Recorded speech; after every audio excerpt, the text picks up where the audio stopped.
Hello Naomi, j'espère que tu vas bien. Bonjour Sandra, ça va très très bien, merci. Et toi? Ça va bien, oui, oui. Merci de répondre à mon invitation pour ce webinaire où j'avais vraiment envie de te rencontrer. Euh, En fait, je suis tombée un peu par hasard sur un de tes posts où tu parlais du rapport à l'alimentation. Est-ce que la manière dont tu en parlais m'a fait écho? Euh, Parce qu'en fait, moi, je suis une ancienne obèse et voilà, la manière dont tu parlais, ça sonnait vrai, ça venait faire écho chez moi. Donc, j'ai eu envie d'en savoir un plus sur ton accompagnement. Avant de débuter, je me présente pour les personnes qui seront avec nous. Je m'appelle Sandra Delabarre, je suis praticienne bien-être. Anciennement, j'étais biochimiste dans l'industrie pharmaceutique. Donc, le rapport aux molécules, le rapport au corps, à la physiologie, tout ça, ça sont des choses qui sont importantes pour moi. Et au sein de mon cabinet bien-être, eh bien, j'exerce avec les huiles essentielles, hein, et il y a plein de choses voilà, qui venaient me toucher dans ta manière de parler. Naomi, est-ce que tu peux te présenter? Qui es-tu? Avec plaisir. Alors, je suis Naomi Plumin, conseillère en bien-être et en promotion de la santé. Donc, je suis diplômée en nutrition et santé publique et j'aide les particuliers, les chefs d'entreprise, les salariés à adopter un mode de vie sain pour se sentir bien dans leur corps, bien dans leur tête et gagner en productivité. D'accord, un vaste programme, tout ça, mais comment tu es venue à ça? Et quel a été le parcours? Qu'est-ce qui t'a amené à accompagner ces personnes-là? Alors, j'aime bien commencer par une phrase. Je me suis intéressée à la santé parce que j'ai été confrontée à la maladie. Donc, j'étais passionnée très, très jeune par les questions de santé parce que j'avais envie de voir qu'est-ce que je pouvais faire pour améliorer mon état de santé en termes d'habitude de vie, d'activité physique, d'alimentation, de sommeil, etc. J'ai commencé à me renseigner et c'est comme ça que la passion pour tout ce qui tourne autour de la santé, du bien-être a commencé à grandir en moi. Et donc, je me suis orientée dans cette direction quand j'ai décidé de suivre mes études après le bac. Donc, j'ai fait un master en éducation pour la santé et c'est un master de santé publique où on va t'apprendre à concevoir des campagnes de prévention. Voilà, sur différents thèmes qui concernent la santé du grand public. Et j'avais une certaine frustration parce que je voyais bien qu'on faisait énormément de campagnes d'information pour inviter les gens à avoir une alimentation saine, à bouger plus, etc. Mais j'étais déçue de voir qu'il n'y avait pas forcément de résultats. Eh oui, C'est ça. C'est-à-dire que souvent, les personnes qui étaient vraiment sensibles au message, c'était des gens qui étaient déjà sensibilisés sur la question et oui, voilà, qui avaient juste besoin d'un petit supplément d'information pour mieux faire les choses. Mais les personnes vraiment les plus éloignées de la santé, notamment les personnes en situation de précarité, voilà, ben, malgré toutes les campagnes qu'on pouvait faire, c'est comme si l'information parvenait à elles sans les toucher, tu vois.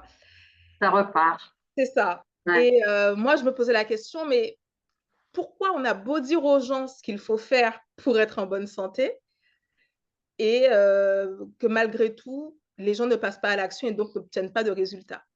Donc, j'étais vraiment frustrée par rapport à cette situation et surtout que j'essaie d'être force de proposition, voilà, pour suggérer peut-être qu'on puisse essayer de tenter d'autres stratégies, Ouais, voilà, pour atteindre les gens. s'adapter. Souvent, on me disait, mais écoute, on a toujours fait comme ça. À un moment donné, c'est de leur responsabilité. On leur a dit ce qu'il faut faire. Après, c'est à eux de passer à l'action. Et moi, j'avoue que cette réponse, ça me ça me plaisait pas trop. Je me Oui, disais il y a un maillon qui manque quelque part entre les deux états, en fait. exactement. Et souvent, c'est comme si on s'attendait à ce que ce soit au grand public de combler le gap qu'il y a entre les deux. Oui, Et moi, je me disais qu'on pouvait peut-être créer un pont pour qu'ils puissent faire la transition. Passer de je d'accord. sais à je fais. Exactement, oui. Et du coup, toute la suite de mes études était orientée sur cette question. Comment amener les gens de la connaissance au passage à l'action? Et c'est comme ça que j'ai commencé à étudier le comportement humain. Oh, Voilà. Qu'est-ce qui qu'est-ce que tu déclenche? as découvert? C'est ça, c'est-à-dire qu'est-ce qui déclenche notre comportement? Qu'est-ce qui nous motive? Quels sont les leviers du changement? Et c'est là que j'ai commencé à m'intéresser à ce qu'on appelle les représentations. Donc les représentations en matière de santé notamment, et aussi en particulier les représentations en matière d'alimentation, c'est-à-dire notre façon de Hmm, percevoir la santé ou l'alimentation. Et l'idée, elle est simple. L'idée, c'est que si tu as une représentation positive de quelque chose, hmm. représentation, c'est-à-dire l'ensemble des images mentales qui te viennent quand tu penses à cette chose-là, l'ensemble des émotions qui te viennent. C'est ce que j'allais dire. Il faut que la vision soit associée à l'émotionnel, sinon ça fait pas non plus écho. Exactement, les émotions, les expériences vécues, les rencontres, hein, les souvenirs, tu vois, Mais tout ce qui entoure le sujet, eh bien, plus ces éléments-là sont positifs, plus tu vas apprécier le sujet en question et tu vas chercher à progresser dans le sujet en question. Donc, si je reste sur l'idée de la santé, eh bien, hmm, les personnes qui ont une représentation positive de la santé, c'est-à-dire les personnes pour lesquelles la santé, c'est le bien-être, l'épanouissement, voilà, prendre soin de son corps, c'est le chouchouter, c'est une déclaration d'amour à son corps, tu vois? C'est vraiment ce truc de: «Je l'aime, je veux en prendre soin parce que je l'aime», sans forcément attendre qu'il réussisse une performance particulière non, et c'est vraiment juste en prendre soin. exactement, un amour totalement désintéressé, Hmm, inconditionnel. Si, quand on parle de santé, la personne va avoir des souvenirs, positifs, peut-être que, je ne sais pas, ça peut être un parent qui est naturopathe, ça peut être, une grand-mère qui était passionnée par, l'aromathérapie, tu vois? Des souvenirs positifs, des émotions positives, des images positives. hmm, hmm, hmm. Et bien, plus on a une image globale, donc une représentation globale de la santé qui sera positive, plus on va avoir à cœur de mettre en place des actions dans notre quotidien favorables à notre santé. Donc, alors, ça veut dire que ces personnes-là, la plupart du temps, quand elles sont en échec, si on peut dire, si elles n'arrivent pas à faire ce pont, ça veut donc dire qu'il y a justement ce maillon manquant d'émotionnel, de sensoriel, de... Exactement. En fait, ça veut dire tout simplement que la personne a probablement des représentations plutôt négatives de la santé. Donc, représentation négative, bah, c'est, par exemple, une personne, si tu lui dis, «Qu'est-ce que ça t'évoque le mot santé?» et que la personne, tout de suite, elle repense à un séjour pénible et désagréable à l'hôpital. Oui, oui, oui. Ça peut être, je ne sais pas moi, une certaine forme de lassitude par rapport à, des traitements, très lourds, très longs, ça peut être aussi, voilà, une maladie d'un proche. Hum, Heu, hum, hum. En fait, tu vois, dès que la santé dans la tête de la personne est associée à maladie, souffrance, pénibilité, contrainte, traitement, tu vois?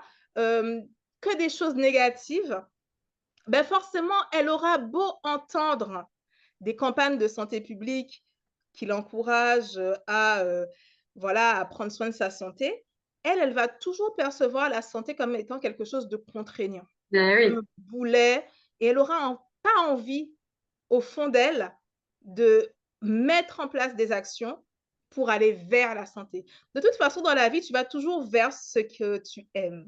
Et ce qui est simple, ce qui est agréable, ce qui est rapide, ce qui est rapidement, là où on peut voir rapidement des changements, euh, déjà Exactement. dans les ressentis déjà. Tout Notre à fait. manière de consommer, c'est ça de toute façon, c'est qu'on va consommer de toute façon sur ce qui va nous amener du changement rapide, de l'émotionnel, du plaisir. Alors du coup, est-ce qu'il y a quand même des tranches de population, des catégories sociales où c'est plus difficile les unes que les autres, hein? Ben oui, malheureusement, hein, c'est comme dans beaucoup de sujets, les personnes qui sont les plus éduquées, et quand je parle d'éducation, je parle pas uniquement de scolarité, hein, mais les gens qui ont l'opportunité peut-être de se Oui, cultiver, tu vois, de rencontrer des personnes qui ont du savoir, d'échanger avec elles, de lire des livres, de faire preuve de curiosité, et cetera. Les personnes qui ont l'opportunité, de faire toutes ces initiatives-là, généralement, elles s'intéressent plus facilement à leur santé parce qu'elles arrivent à percevoir la santé de façon positive par les découvertes qu'elles vont faire, les lectures qu'elles vont avoir, peut-être les conférences qu'elles vont écouter, et cetera. Si au départ, elles avaient une vision assez, neutre ou plutôt négative de la santé, ben, en fait, le fait de se cultiver, de s'éduquer, de s'intéresser au domaine permet d'élargir son champ de vision et de mettre de côté peut-être des préjugés, des idées préconçues négatives sur la santé. Souvent, les personnes qui ont accès à la culture, accès à l'éducation, qui ont l'opportunité de multiplier les expériences de vie, c'est des personnes qui, avec le temps, vont élargir leur regard sur la santé et vont percevoir la santé sous une facette plus positive que, une personne qui, par exemple, est dans une situation de précarité, dans laquelle finalement, la santé est reléguée dans le secondaire parce qu'elle a des urgences en d'autres choses termes, à gérer, hein. bien sûr, en termes de logement, en termes de nourriture, et cetera, qui font que finalement, ben, la seule facette de la santé qu'elle perçoit, ben, C'est le médecin, c'est les infirmières, l'hôpital. c'est ça, c'est ça, c'est l'arrêt Eh oui, maladie, eh c'est oui. Mais alors, est-ce à dire que, même sans généraliser pour autant, mais est-ce à dire que du coup, quelqu'un qui est entrepreneur ou salarié, est-ce que ce sont des gens qui du coup sont beaucoup moins confrontés à cette situation? Parce que moi, j'ai autour de moi, par exemple, des entrepreneurs qui sont des bons vivants, qui du coup, ont de l'embonpoint, quoi, je pense qu'au niveau santé, ils ne sont pas bons, hein. Il y a alors des choses qui vont pas, c'est vrai que finalement l'éducation, c'est un des facteurs. hein. Ouais. Effectivement, il faut aussi prendre en compte les autres et c'est ce qu'on appelle en santé publique les déterminants de la santé. Et les déterminants de la santé, ils sont multiples. Ils sont à l'échelle de l'individu, à l'échelle de son groupe social proche et aussi à l'échelle de la société. Ouais. Voilà, donc il y a des déterminants sur lesquels on peut plutôt agir et il y a des déterminants sur lesquels c'est pas forcément facile d'agir au niveau individuel. Mm. Donc, par exemple, un déterminant, au niveau de la société, eh bien, c'est, ben, les politiques, de santé publique, Mm. par exemple. On n'a pas forcément de prise là-dessus de façon indirecte à notre échelle.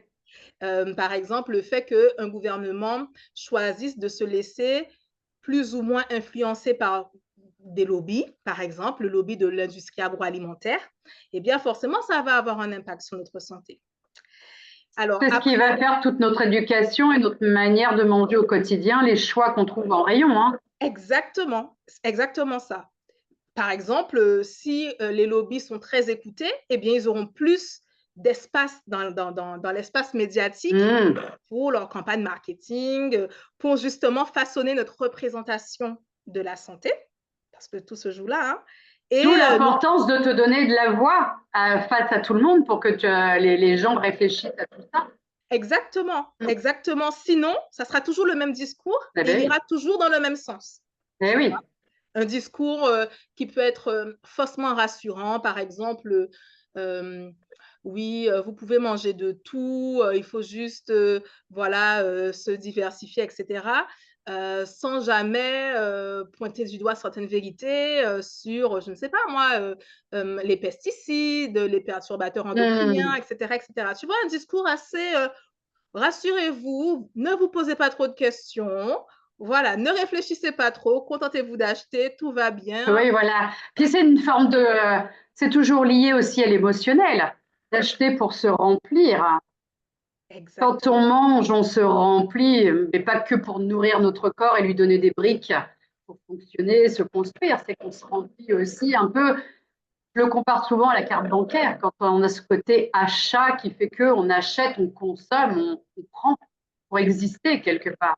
Exactement, parce que finalement, l'alimentation, c'est une triple nourriture. Moi, j'aime bien avoir cette vision-là parce que l'alimentation a trois fonctions. Nourrir, c'est-à-dire Mmh. voilà, nourrir le corps, donc l'aspect biologique. Réjouir, c'est-à-dire le plaisir gustatif, hein, l'aspect hédonique, les saveurs, Ouais. tu vois. Et réunir, c'est-à-dire le fait que l'alimentation puisse nous permettre de tisser du lien social, du lien avec Mmh. les autres. Et donc finalement, l'alimentation remplit notre corps pour la biologie, notre âme pour le plaisir et notre esprit pour le lien social. Oh, qu'est-ce que tu parles bien. Donc Mais c'est oui, vraiment, c'est une nourriture qui est multidimensionnelle. eh oui, à condition en effet de pouvoir vivre ces choses. Eh oui. Mais alors la question qui me vient, c'est que on a quand même tous des cultures différentes. Alors, pour peu que tu viennes de la ville ou de la campagne, pour peu que tu sois d'un niveau social où on t'a fait peut-être manger des plats tout préparés, d'autres au contraire on les faisait avec des vrais légumes, de la vraie viande. Et puis parfois nos cultures dans les îles, dans les régions aussi, tout ça, ça va nous influencer. Est-ce que est-ce, est-ce qu'on peut tout révolutionner comme ça? Ça va être dur. Bah, disons qu'on peut aussi se poser la question de est-ce qu'on doit tout révolutionner? Ah, Parce que souvent, c'est vrai que quand on parle d'alimentation saine, parfois ce qui fait un peu peur aux gens et ce qui explique leur réticence à changer leurs habitudes, c'est parce que dans leur tête, un changement sera forcément radical. C'est-à-dire qu'il va falloir tirer un trait sur tout ce qu'ils avaient l'habitude de consommer avant et mhm. quelque part, adopter une nouvelle culture sanitaire. Et moi, je trouve dommage cette vision parce qu'elle fait peur inutilement. Et tout à l'heure, tu as dit quelque chose de fort, c'est qu'on est souvent attiré par ce qui est facile. Eh oui. Et justement, hem, pour rendre ce changement alimentaire possible, il faut le présenter de telle sorte qu'il soit perçu comme étant facile. Et moi, j'aime dire aux personnes que j'accompagne qu'il y a forcément quelque chose de positif et de puissant dans votre culture alimentaire actuelle. Bien sûr. Et il va s'agir simplement de mettre en avant cet aspect-là, de se focaliser dessus et de s'enrichir avec d'autres découvertes au niveau de l'alimentation, pourquoi pas s'ouvrir à d'autres cultures ou d'autres habitudes, tout simplement, élargir son regard, mais sans jamais se forcer à avoir un regard négatif sur ce qu'on faisait dans le passé. Voilà, c'est juste de garder nos bases et de les remanier de manière à ce qu'elles soient plus adaptées, mais surtout les garder, parce que c'est ça qui nous fait du bien.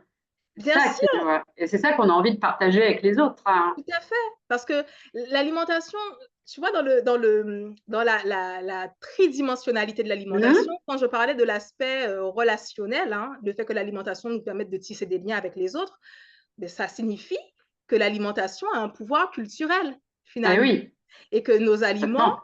véhiculent pour nous une culture, une histoire, des souvenirs. Donc, quelque part, dire à quelqu'un: «Ah ben, tu jettes tout ce que tu mangeais avant», mais en fait, quelque part, c'est comme lui demander de renoncer à une partie de son identité. Eh oui, c'est ça, c'est identitaire complètement. Eh C'est oui. ça. Or, c'est vraiment dommage parce qu'il y a forcément des choses positives à prendre de cette identité-là. Et Eh il oui. s'agit plutôt de s'enrichir un peu comme, j'aime cette image du vase. Tu sais, j'aime dire à mes coachés, voilà, si vous avez un vase rempli d'eau sale, Mhm. vous pouvez très bien, pour le nettoyer, utiliser la méthode forte de soulever le vase, de balancer l'eau sale n'importe comment pour vous en débarrasser. Donc, pour moi, ça, c'est vraiment la méthode de vouloir changer de A à Z son alimentation du jour au Ouais. lendemain, de Les vouloir jeter tout ce qu'on interdits, c'est fait. pas bien. C'est ça, Les exactement. injonctions, tu dois pas, il faut. C'est ça. Frustration, contrainte, régime, culpabilisation, enfin, voilà. Voilà. Et puis, la méthode douce, eh bien, il suffit simplement de verser dans ce vase de l'eau pure.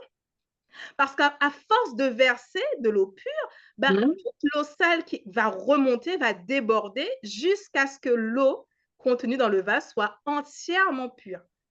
Et ça, pour moi, c'est en santé publique, c'est ce qu'on appelle une approche positive de la santé. Eh C'est-à-dire, au oui. lieu de dire justement tu ne dois pas, c'est de dire à la personne ne te focalise pas sur les éléments qui aujourd'hui te déçoivent dans ton alimentation.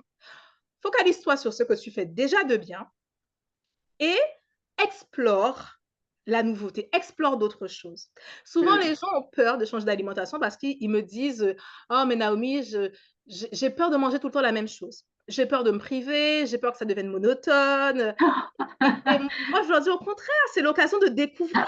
Il y a tellement à Bien faire. sûr, il y a tellement de saveurs, tellement de couleurs, tellement de formes, tellement de combinaisons. Enfin, la nature, je ne connais rien de plus riche que Tellement de saveurs que vous pourrez explorer de manière saine.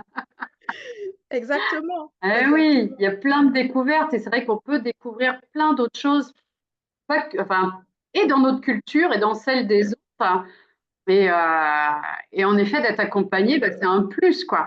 Parce que toi, si je comprends bien, le fait de mettre tout ça sous forme positive, tu vas ramener de la joie là où autrefois il y avait au contraire frustration, colère, tristesse, dégoût, amertume, injustice et au bout du compte, abandon. Exactement, exactement. Parce qu'au fond, pour moi, le plus grand moteur de changement, c'est l'amour. Mm. Parce que quand tu aimes quelque chose, quand ton objectif te fait plaisir, toutes les excuses disparaissent. Ah, mais oui, on le voit bien dans les relations sociales. C'est-à-dire qu'on a on a plein de choses où on va agir comme ça, c'est comme ça que c'est bien, etc. Et lorsque un camarade que l'on apprécie n'agit pas très très bien, on trouve que c'est moins impactant que si c'était le voisin à 3 rues plus loin qu'on ne connaît pas. Étonnamment, ça arrondit les angles. Donc en Exactement. effet, à partir du moment où on aime les choses sont plus faciles à accepter, à comprendre voilà, le but du jeu, c'est en effet d'aller se faire plaisir au milieu de tout ça. Donc, émotion, tu disais sensorialité, exactement, le plaisir, le partage. Euh, du coup, comment toi, tu interviens avec tes accompagnements? Parce que on sait déjà ce qu'il faut faire, hein, non? Enfin, je ne sais pas, je me dis en réalité, si je regarde mon frigo, je sais ce qu'il faut que je prenne ou pas. Comment toi, tu vas aider? Exactement. En fait, la première étape, c'est déjà de leur faire parvenir à ce constat-là, celui que tu viens de dire. Parce que souvent, les personnes viennent me voir avec un petit peu ce truc de je sais que j'ai un problème, mais c'est Hmm. pas de ma faute. Moi, je C'est suis de gentille. l'ordre. Non, c'est de l'ordre de notre. Toi, t'es gentil, tu lui dis oui, c'est vrai. C'est pas bien, c'est pas de votre faute. Le monde vous en veut. C'est ça, c'est vraiment, tu vois, moi, je suis gentille, je suis bien intentionnée, j'aurais tellement voulu changer, mais et puis derrière le mais, ça ne finit plus. Ben oui, on a toutes les bonnes excuses les bonnes fausses excuses du monde. C'est ça, c'est pas moi, c'est les autres, c'est la société, c'est le gouvernement, c'est ceci, c'est cela, et cetera. Et justement, c'est là où je vais introduire, tu sais, la notion dont je parlais tout à l'heure des différents cercles, hein, quand je parlais du cercle personnel, ensuite du cercle plutôt social et ensuite du cercle Hmm. sociétal. Et effectivement, je leur dis, c'est vrai que vous avez raison dans le sens où il y a des choses au niveau de notre santé, des facteurs, des déterminants de notre santé qui se situent dans la sphère sociétale. J'avais Mhm. donné l'exemple tout à l'heure des lobbies de l'industrie agroalimentaire. On peut Voilà. pas, voilà, on Ça, peut pas le changer, on n'y peut rien. À notre échelle individuelle, on n'y peut rien. mais on peut être attentif. Exactement, exactement. Ensuite, il y a la sphère juste en dessous, c'est-à-dire la sphère sociale, nos proches, la famille, les amis, les collègues. Déjà, on peut avoir un petit peu plus de marge de manœuvre dans ce cercle-là. Mhm. Et puis ensuite, il y a le cercle plus restreint qui concerne juste l'individu, ses choix personnels. Quand Mhm. quelqu'un, par exemple, dit oui, mais j'aimerais bien manger différemment, mais tu sais, moi, je mange à la cafétéria de mon travail, donc je n'ai pas forcément tous les choix, je suis limitée par rapport à ce qu'ils proposent à la cafétéria. Ben oui, je veux bien, mais en fait, vous ne mangez pas même le dimanche soir au travail. Tu vois, donc l'idée, c'est vraiment de les amener au cercle individuel. Et puis, à la cafétéria, tu as toujours au moins 2 plats de proposés. Bien sûr. Et si l'autre te plaît pas, éventuellement, bon, tu peux te faire plaisir avec celui qui est un peu gras ou machin, mais tu peux faire attention avec l'entrée. Enfin, il y a moyen Bien sûr, de bien sûr. Mais à la compenser. limite, ça, c'est une deuxième étape. C'est-à-dire que Hmm. l'idée, c'est d'abord de les amener à prendre conscience qu'il y a le cercle individuel, que tous les choix individuels qu'ils prennent pour leur alimentation, ben, déjà, ils peuvent focaliser leur énergie là-dessus. Hmm. Et quand ils seront à l'aise, ils pourront envisager de se questionner par rapport au cercle social, comment s'adapter quand on est au travail, etc., etc. Tu vois? D'accord. Mais l'idée, c'est d'abord de les amener à reprendre de la responsabilité par rapport à leur choix de santé, parce que tant qu'on ne prend pas la responsabilité d'un problème, on ne peut pas devenir la solution. Ça me plaît beaucoup, puisqu'en fait, dans mon quotidien avec les huiles essentielles, on en est là, c'est de permettre aux personnes de reprendre leur plein pouvoir de liberté de choix pour leur santé, plutôt que de subir tout ce qu'il y a autour. Et ça, c'est top. Parce que si on reprend ce pouvoir, on est fier de qui on est, si en effet il y a cette notion d'amour pour soi, pour notre entourage aussi, eh bien, c'est vrai que les choix que l'on fait ne sont pas les mêmes. Exactement, Mm. exactement. Il s'agit de sortir de la culpabilité pour aller vers la responsabilité. Mais oui, Parce que souvent, les gens pensent que quand on les met face à leur réalité, on cherche à leur faire culpabiliser. Pas du tout. non. La culpabilité, c'est quand on cherche à te faire croire que tu es la cause de ton problème.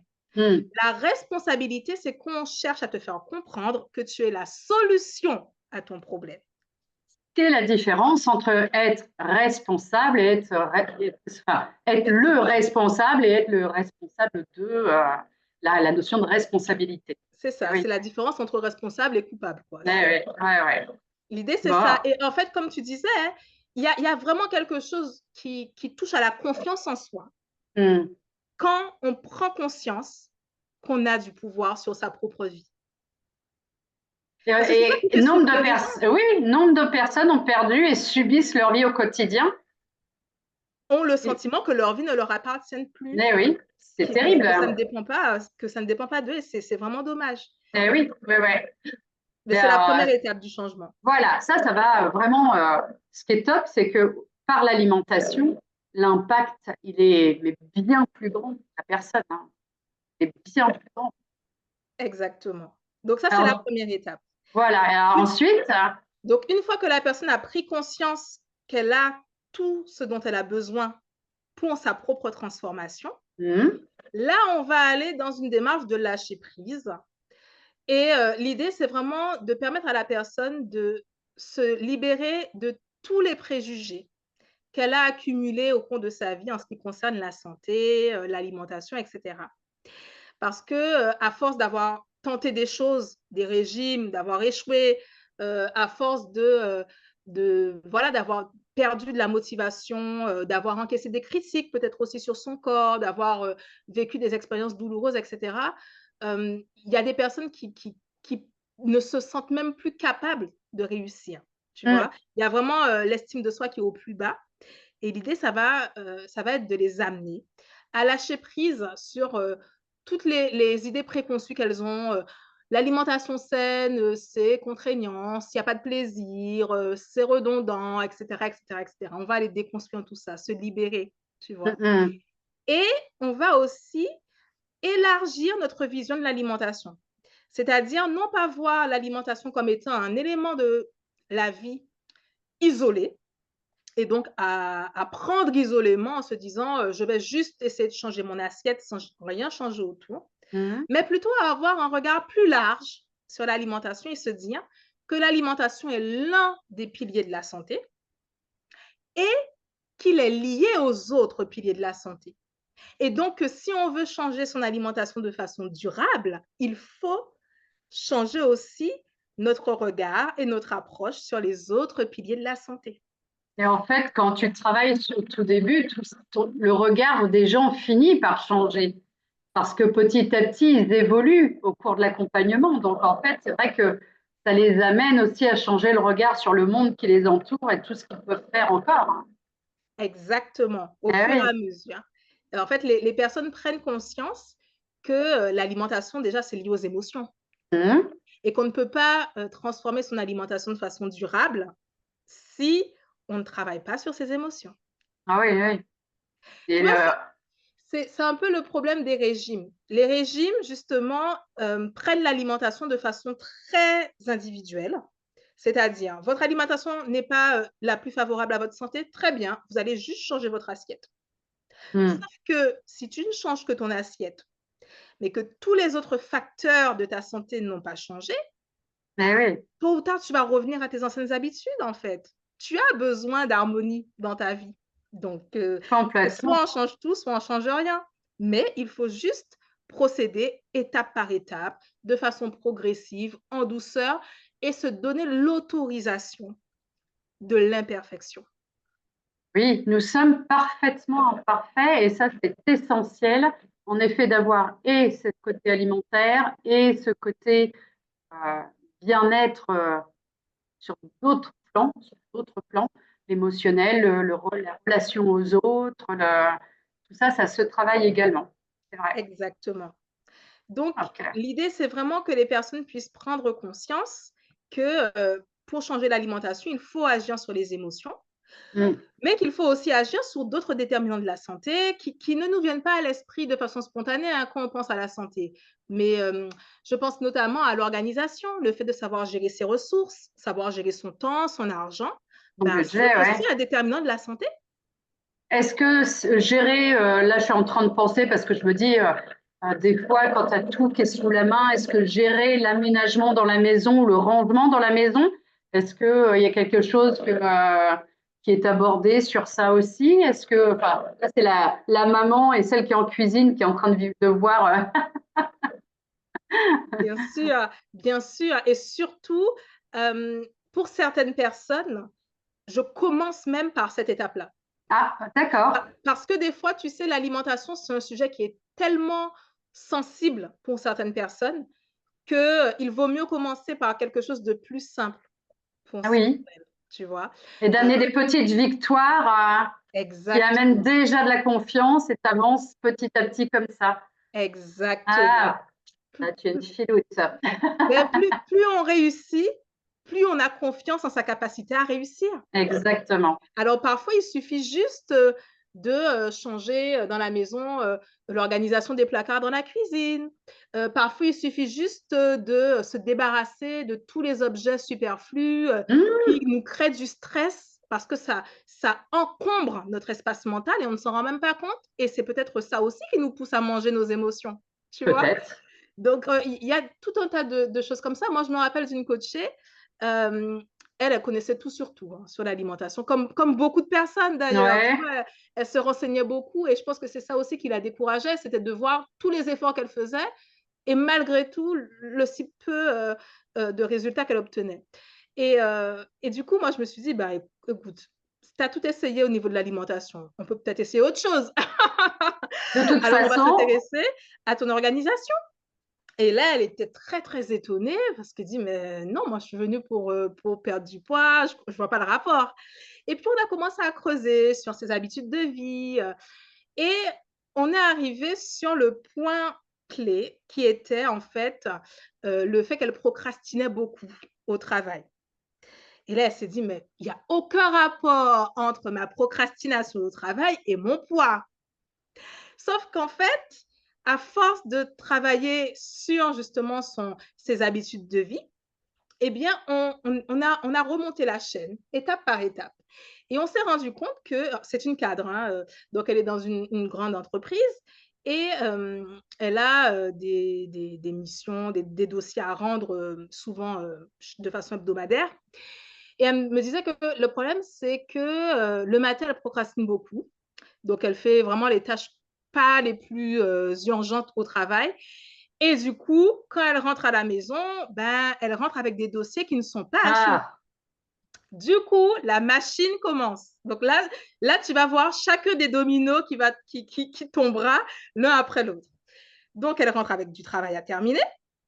Du coup, elle termine très tard le boulot. Ensuite, elle mange très tard. Et ensuite, elle va se coucher très tard. Donc, elle se couche en ayant le ventre lourd et elle dort peu parce qu'elle doit se réveiller très tôt pour le lendemain matin. manque de sommeil, fabrication de certaines hormones qui donnent faim et qui participent à la prise de poids. Wouhou! Et voilà comment on se retrouve le matin avec j'ai besoin de m'encourager, de me donner un petit peu de motivation pour sortir du lit.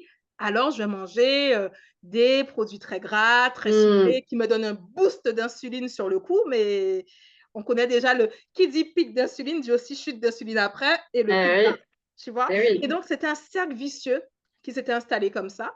Et donc, son alimentation, finalement, était devenue comme une béquille pour essayer de survivre à ses journées de travail.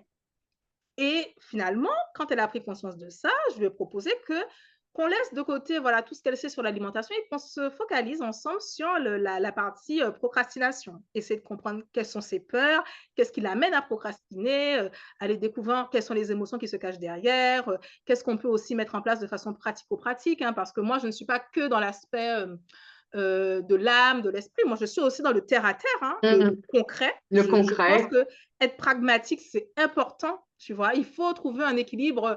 J'entends beaucoup aujourd'hui qu'on parle des énergies. Moi, je trouve ça génial et je pense qu'on devrait en parler encore plus. Mais c'est bien Faut pas d'avoir la oublier. tête dans les nuages, mais aussi d'avoir les pieds sur Pieds terre. sur terre, voilà. Il y a l'action.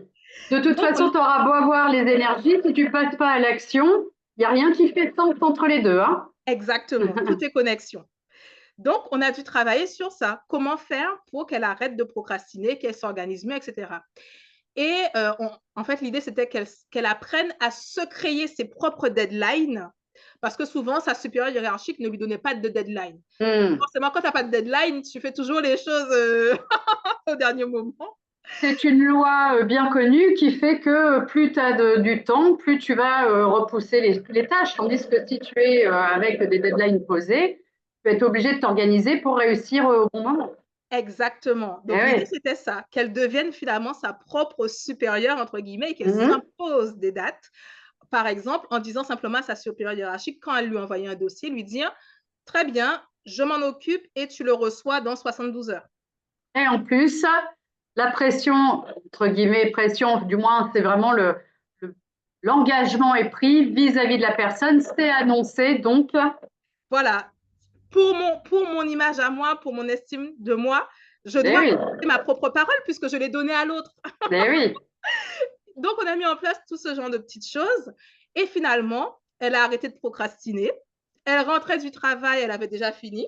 Elle pouvait manger avec son chéri très tôt, donc manger Profiter. léger, avoir le temps de se coucher, de bien digérer. Elle se réveille en pleine forme. Elle n'avait plus envie de manger énormément de sucre, de gras, etc. Et elle a perdu du poids. Oh, comme Donc, quoi. tu vois, si j'étais venue juste avec ah, tu as du poids à perdre, régime. Mais en fait, on serait passé à côté totalement. Elle se serait flagellée pendant un mois, 2 mois, 3 mois, comme Voilà, elle l'avait fait auparavant, parce que c'est quelqu'un qui a essayé, et évidemment qu'elle serait retournée à l'échec. On c'est connaît ça. tous le yo-yo, hein, qui fait que petit à petit on monte. Hein. Exactement, Eh exactement oui. ça. Donc, l'idée, Oh. c'est vraiment d'identifier quelle est la racine du problème Mm. pour aller désamorcer toute la mécanique qui s'est mise en place avec le temps. Mais oui, détricoter tout ça. Exactement. Alors, du coup, tes accompagnements là qui amènent à l'amour de soi, à chérir son corps, à s'aimer, voilà, à positiver, à magnifier la perception des choses, hein, c'est des séances, comment ça se passe ça? Les gens viennent te voir en one shot, ils prennent en plusieurs, il y a un accompagnement sur plusieurs séances? Oui, alors moi, je préfère vraiment proposer uniquement plusieurs séances. Au moins Ouais. 2 séances, on va dire 2 et demi, hein. Ça peut être, par exemple, une première séance de diagnostic. On Mmh. laisse passer, quelques jours, puis on fait une autre vraie séance proprement dite, où on va vraiment, avoir un regard 360 sur, le quotidien de la personne. Donc on va regarder, comment elle gère ses émotions, comment elle gère son budget, comment elle gère, son temps. Est-ce qu'elle fait de l'activité physique? Quel est son niveau de motivation? Comment elle gère son sommeil? Et cetera, et cetera. Donc on va vraiment regarder tous les piliers de sa santé et voir dans quel état ils sont, tu Mmh. vois? Donc déjà, on commence par ça. Ensuite, l'idée, c'est d'identifier par quel pilier on va commencer notre action. C'est-à-dire, pour quel pilier elle se sent, suffisamment confiante pour, mettre en place un premier changement, ne serait-ce qu'un petit changement, mais un changement quand même. Mmh. Parce que de toute façon, comme tout est lié, en changeant un élément, factuellement, elle va se rendre compte qu'il y a d'autres choses qui commencent à bouger, tu vois? Oui. Donc l'idée, c'est vraiment de mettre en place un plan d'action qui soit le plus simple possible parce que plus c'est simple, moins ça fait peur. Et oui, Et le plus ça va premier être obstacle, agréable. c'est ça, parce que le premier obstacle au changement, c'est la peur.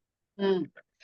Parfois, c'est j'ai tellement peur d'échouer ou j'ai tellement peur de souffrir, j'ai tellement peur de regretter. Tu vois, c'est toujours une peur qu'il y a derrière. Donc, Mmh. l'idée, c'est d'aller désamorcer cette peur-là, d'aller rassurer l'enfant intérieur parce que quand on a peur du changement, en fait, c'est notre enfant intérieur qui a peur.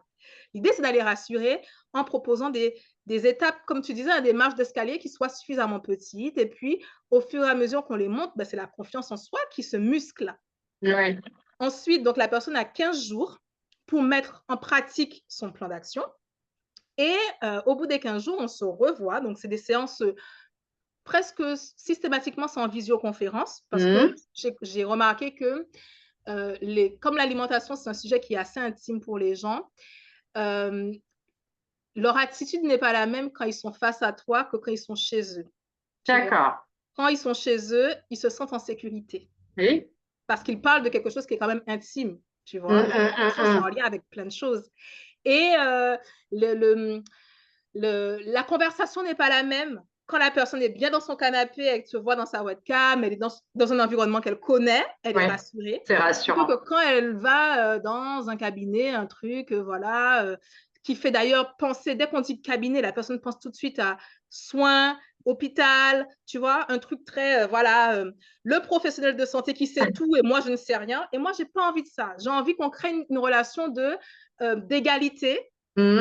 Il n'y a pas de sachant, d'ignorant. Non, on est dans l'égalité et je veux que la personne elle se sente bien, tu vois, pour pouvoir Oui. ouvrir son cœur et parler de cette partie de son intimité finalement qu'est l'alimentation. Donc, en général, c'est en visioconférence. Et la deuxième séance, du coup, on commence par un bilan. Qu'est-ce qui s'est passé pendant les 15 jours? Qu'est-ce qui a fonctionné? Qu'est-ce qui n'a pas fonctionné? Qu'est-ce qui lui a plu? Qu'est-ce qu'elle aurait aimé améliorer? Pourquoi telle chose n'a pas marché? Est-ce que c'est parce que ça lui a pas plu ou est-ce qu'il y a eu un autre point bloquant? Qu'est-ce que ça lui permet de découvrir par rapport à son Mmh. identité? Qu'est-ce que sa réussite ou son échec en dit sur son caractère, sur ses goûts, sur sa personnalité? On va faire un bilan de tout ça dans les détails. L'idée étant de faire un ajustement sur les éléments qui sont nécessaires pour qu'au fur et à mesure, on fasse de l'itération. C'est-à-dire, au fur et à mesure, Oui. on améliore un truc, on reteste, on voit si ça marche mieux, après on corrige à nouveau, etc., étape par étape. Donc, il faut au moins ces deux grandes séances-là, plus la séance diagnostique.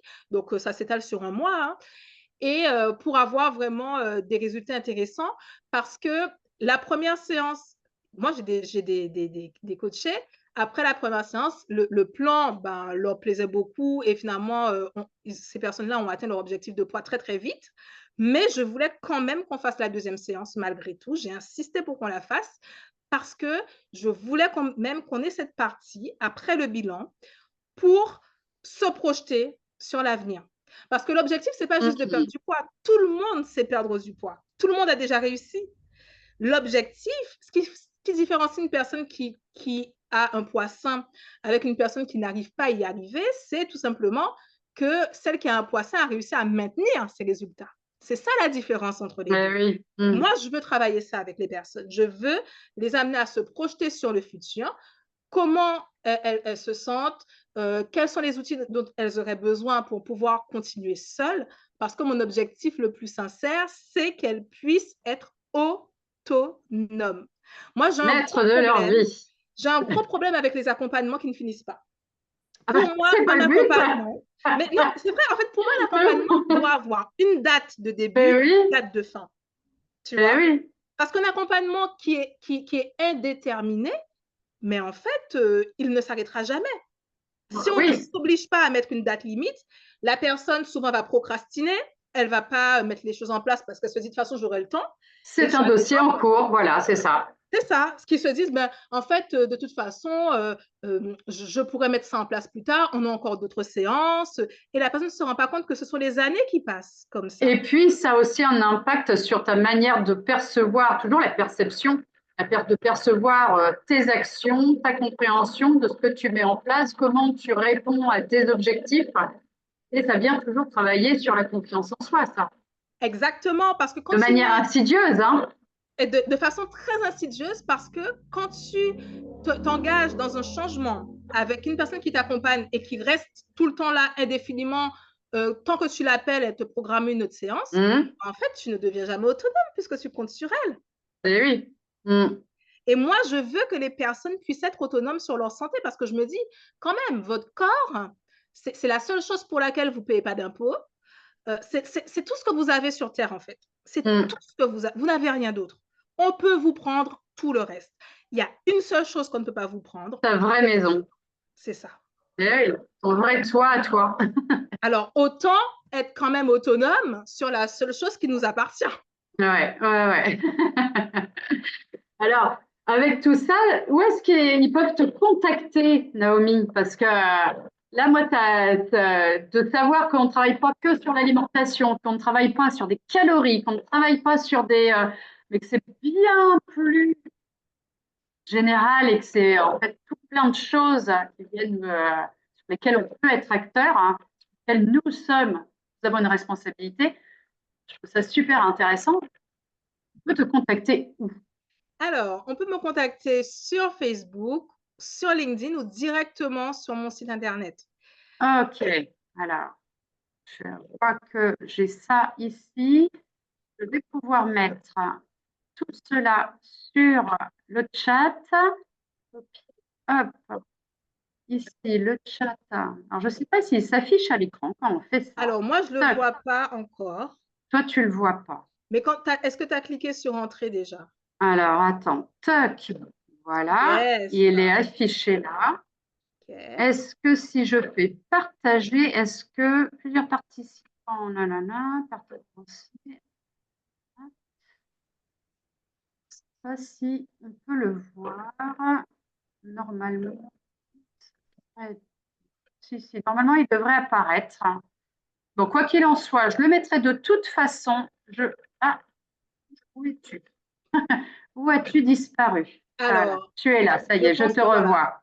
Je pense que c'est ton écran que tu as mis en partage. Voilà. Donc, de toute façon, toutes ces données-là, donc ton site internet, ta page Facebook, LinkedIn, je vais les mettre dessous post quand je publierai cet entretien. Et est-ce que sur ton site, tu as quelque chose de particulier à nous partager? Est-ce que tu as quelque chose de particulier à nous dire sur ton site? Avec plaisir. Hein. Donc, mon site, c'est mincemifou.com. Ouais. Et dès que vous arrivez sur le site, vous avez un menu. Et là, vous allez voir, c'est marqué ton cadeau avec des petits emojis de cadeau. Vous cliquez dessus et il s'agit d'un e-book complet sur les différentes raisons pour lesquelles vous n'arrivez pas pour l'instant à atteindre votre poids de santé. Et pour chaque raison, je vous donne quelle est la solution à mettre en œuvre. Alors ça, c'est un joli cadeau qui va permettre aux personnes déjà de réfléchir, s'y essayer, de reprendre leur part de responsabilité. Donc, ça, c'est chouette. Moi, de mon côté, je l'ai mis dans le chat, donc je ne sais pas si vous le verrez. En tout cas, je le remettrai également dans les posts. Et si toi, de ton côté, cette vidéo, tu t'en saisis, je te donnerai également tout ça, Naomi, pour que tu puisses partager de ton côté. Je vous ai mis, du coup, alors attendez, je réouvre le chat. Je vous ai mis le lien Facebook. Je vous ai mis également ma page Instagram, Reine Huile Essentielle. Je vous ai mis, si vous le désirez, ma page LinkedIn. Et je vais également partager autre chose. Je vais vous partager un e-book sur les huiles essentielles. Tout simplement, je vous ai fait un e-book avec les différentes huiles essentielles, comment ça peut vous être bénéfique dans votre quotidien en cuisine pour pouvoir justement amener un petit peu de créativité, un peu d'innovation. Et là, retrouver du coup ce côté plaisir, peut-être partage en famille, de se dire aussi, je n'ai pas le jardin, je n'ai pas ce qu'il faut à la maison. Eh ben, les huiles essentielles, c'est du concentré aromatique en flacon. On va pouvoir savourer l'alimentation, savourer la vie. Et ça, c'est chouette. Donc, je vous ai mis tout ça. Et à la fin du e-book, il y a une surprise également. Voilà. Des cadeaux aussi à gagner. Bon, ben écoute, je pense que c'est pas mal. Voilà, à pouvoir aider toutes ces personnes. Exactement.